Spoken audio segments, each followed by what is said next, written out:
Now, let's think about that. In love. We speak the truth in love. Certainly, Paul is not merely talking about being just nice, likable, or friendly.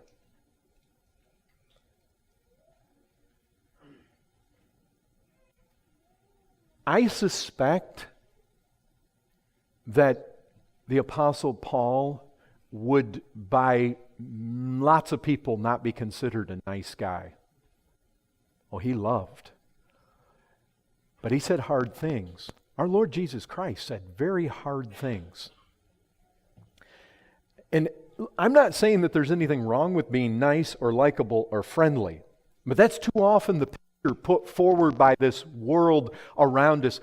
You notice how the world tries to define what Christianity. People will tell us, well, Christianity is like this. This is what it's like. Oh, really?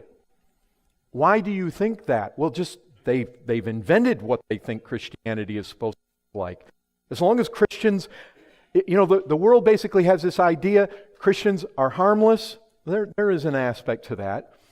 But Christians are, as long as they're nice and loving and show a friendly spirit, never condemn or judge, as long as they're never insistent about anything, as long as they're agreeable and smile at everything, the world will basically leave us alone in our patheticness, right? In our weakness.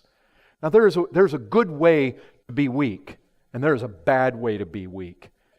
And I'm talking about the way the world likes to, as long as the church is inoffensive, I guess, and, they're not uncompromising, they don't insist on the truth, then as long as we don't criticize or denounce or condemn anything. But why? Because if the world hears that, then they count us to be devoid of love. So the world says. But we would do well to remember what's being said here. We are to speak the truth in love.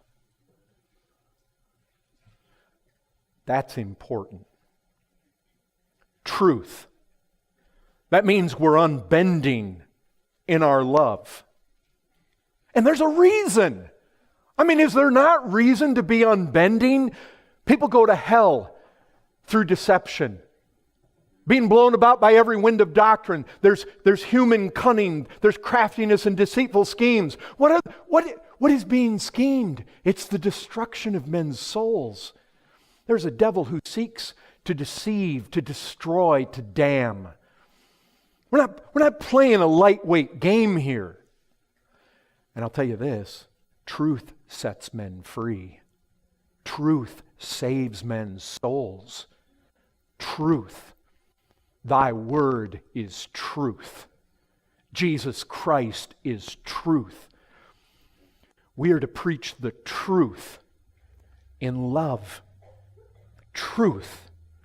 We're not told to cultivate some sort of vagueness or obscure kindness. Well, we're just going to be kind no matter what anybody says, what anybody does, what anybody believes. We're just going to smile at everybody, and we're just going to be the nice guys, and we're going to be known as the church or as the religion that just tolerates everything, and we pat everybody on the back and we smile and we say, well, it's all going to work out. That's not the idea. This is not some kind of ambiguous or obscure or unclear loving spirit.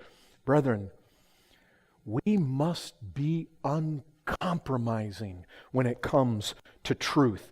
We cannot hesitate to be narrow.